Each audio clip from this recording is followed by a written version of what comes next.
দোল উৎসব উপলক্ষে সচেতনতামূলক প্রচার স্বেচ্ছাসেবী সংস্থার পক্ষ থেকে।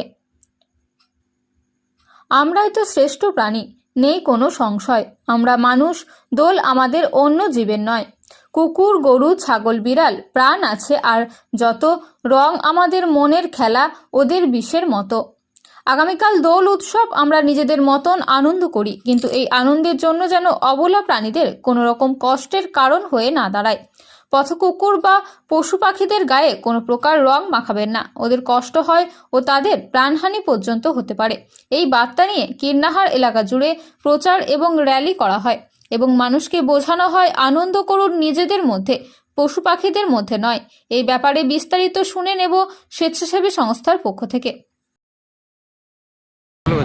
আগামীকাল দোল উৎসব। দোলে আমরা সবাই মজা করে থাকি, রং নিয়ে খেলা করে থাকি, কিন্তু আমরা যে রঙগুলো ব্যবহার করে থাকি সেইগুলো যে রাসায়নিক পদার্থগুলো থাকে ওইগুলোর কারণে আমাদের যেগুলো পথশিশু, গরু, ছাগল, বিড়াল, কুকুর, এদের মৃত্যু পর্যন্ত তাই হয়ে থাকে। তাই আমরা বলি আপনারা দোল খেলুন, রং মাখুন, মজা করুন, আনন্দ করুন, কিন্তু এই পথশিশুদের দয়া করে রং মাখাবেন না। এটাই আমাদের আপনাদের কাছে একান্ত। এটা কি শুধু কি কিন্নারে না কিন্নার জুড়ি করা? না, কিন্নারে না, আশেপাশে সমস্ত এলাকায় আমরা প্রচার করছি। এটা কি প্রথম বছর প্রচার? হ্যাঁ, এটা প্রথম বছরই, কিন্তু আগামী বছর থেকে আমরা কন্টিনিউ করেই যাবো। প্রতি বছরই এই কর্মসূচি আমরা দোলের আগে দিন করব। মানে যদি কেউ পশুদের গায়ের অযথা রং ইউজ করে তাহলে কি আপনারা ব্যবস্থা নেবেন? দেখুন, আমরা তো সেই জন্যই আগে থেকে প্রচার করছি। এরপর যদি একান্তই পথশিশুদের গায়ে রং লেগে থাকে, সেটা প্রশাসন তাদের মতো স্টেপ নেবে না। তোমার নাম পরিচয়? আমার নাম উমেশ চন্দ্র ঘোষ, আমি কিন্নার ফাউন্ডেশনের সদস্য। দোলযাত্রায় নিজেরা রং খেলুন, আনন্দ করুন। দোল উপলক্ষে কিন্নার স্পন্দন করা প্রাণীর ওপর তা দেবেন না।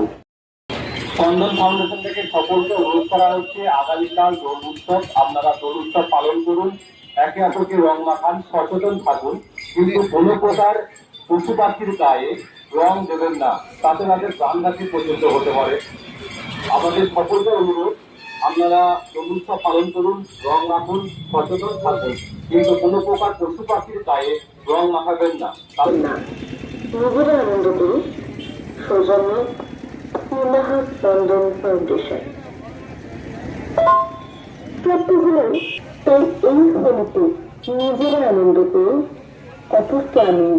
স্পন্দন ফাউন্ডেশন থেকে সকলকে অনুরোধ করা হচ্ছে, আগামীকাল যদি কুকুর বা কোনো পশু পাখি করেন না, তাতে তাদের জীবনহানি পর্যন্ত হতে পারে।